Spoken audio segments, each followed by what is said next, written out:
You know? Overload. Wow.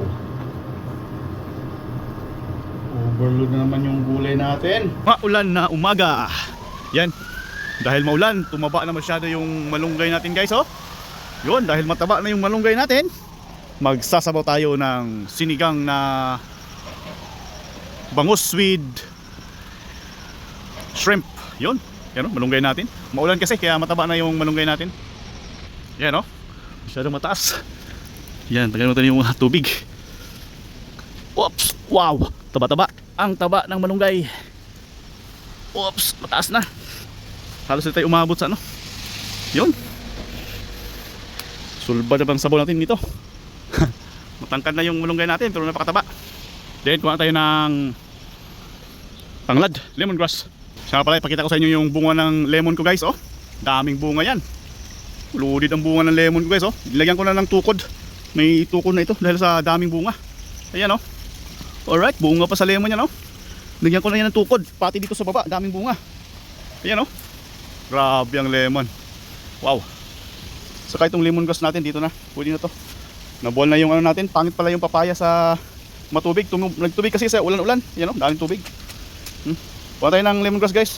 Maulan na panahon, kaya masarap magsabaw. Ayan guys, oh. Masarap ang sinigang bangus with shrimp. Yun yung mga rekado natin guys, oh. Malunggay, napakaraming malunggay. Free yan. At saka yung tanglad natin. Alright.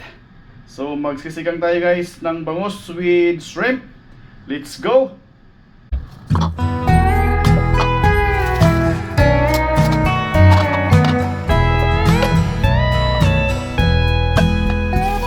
In the darkness I could feel her thinking about somebody else. Some old secret she keeps hidden high up on the shelf. It's all covered in dust, holding up some old book supposed to teach about heaven and hell. In the darkness I could feel her thinking about somebody else. I hear country music playing in the background. Some old sweet melody about the life we lead, the love that we never found. I said I love you, she said, honey, now, yeah, just keep doing what comes natural in the heat of the night. And if we're lucky, that country music make everything alright. As the night wears on, I can feel her starting to get close,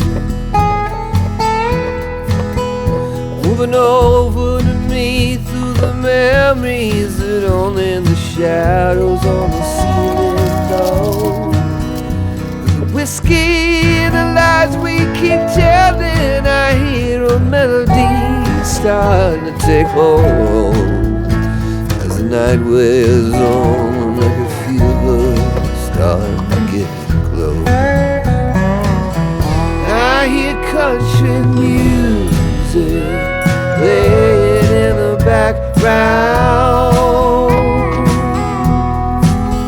Some old sweet melody about the life we lead, the love that we never found. I said I love you, said honey, now, yeah, just keep doing what comes natural in the heat of the night. If we're lucky, that country music make everything alright.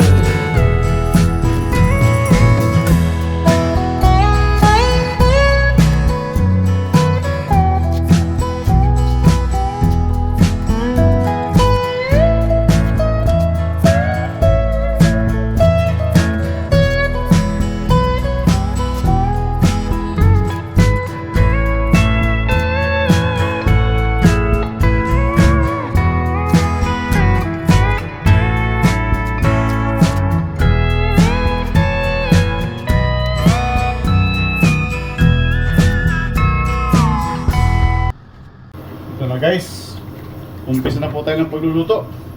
So sa kawali natin, sa lutuan natin, hindi tayo magpapakulo ng tubig. Ayan.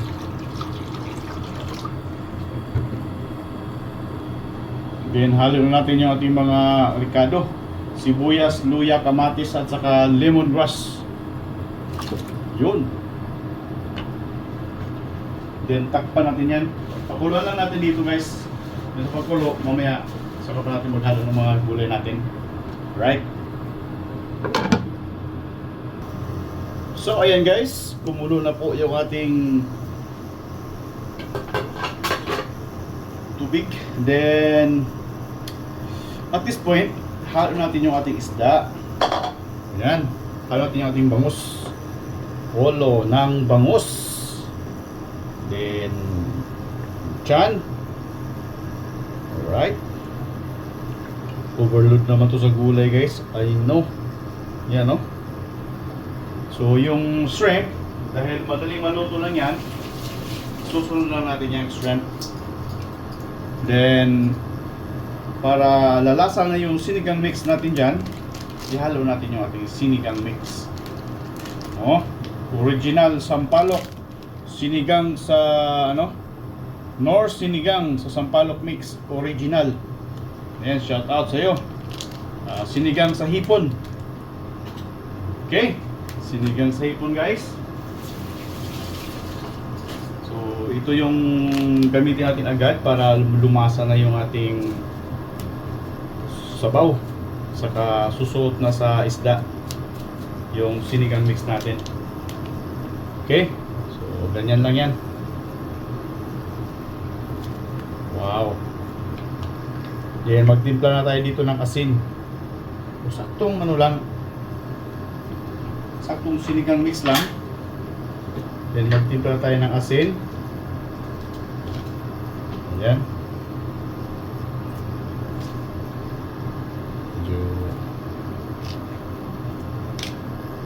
Alright, isang kulo lang. Ayan, maglalagay natin ng ibang gulay natin. Tintak pa lang natin to. Yes. Ayan guys, kumulo na. Okay, ihalo natin yung ating shrimp. Kasi bangus lang ito guys, madali ding maluto itong bangus. Unlike sa ibang isda. Pag kumulo na yan, pwede natin ihalo yung shrimp natin. Tsaka gulay. Kasi saglit lang yan, 7 minutes, luto na tong shrimp. Yun. Sarap nito. Perfect. Perfect sa maulan na panahon. Ayan. Ayan na po. Okay, and then ihalo natin yung ating sitaw at saka yung sitaw, okra at saka talong. Kasi sabay-sabay na yan maluto. Okay. Ayan na po. Sitaw, okra na po yan. Uy, parang hindi magkasya ang gulay natin dito ngayon So papawasan natin yan mamaya pagka di magkasya. Then yung talong.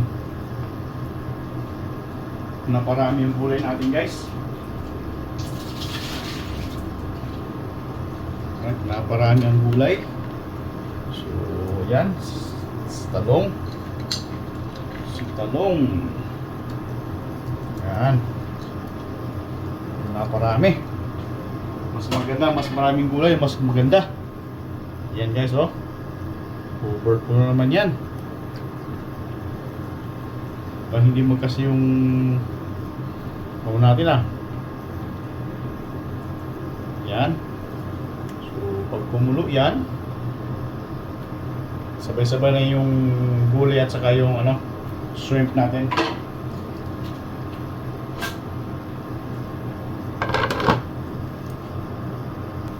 So at this point guys, nakalimutan natin yung sili natin. Halo, siling panigang.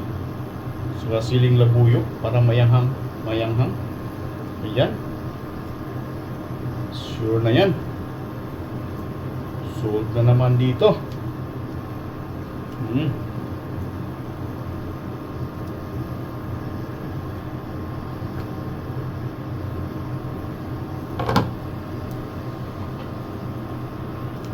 So yan na guys, oh. Umaapaw din yung sabaw natin. Ayan, oh. Sarap. Saglit na lang yan. Paluto na. So maglalagay na tayo ng gulay, ibang gulay. Yun, oh. Overload ang gulay natin. Ang sinigang natin, overload. So halo na natin yung ating cabbage at saka pichay. Yun. Cabbage at saka pichay, guys. Alright.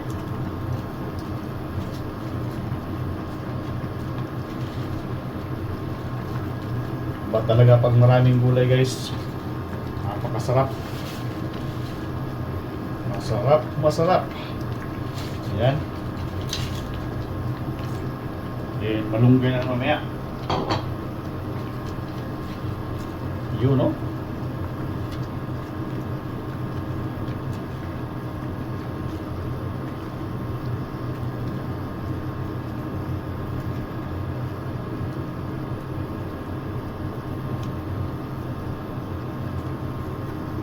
Saglit na lang, guys.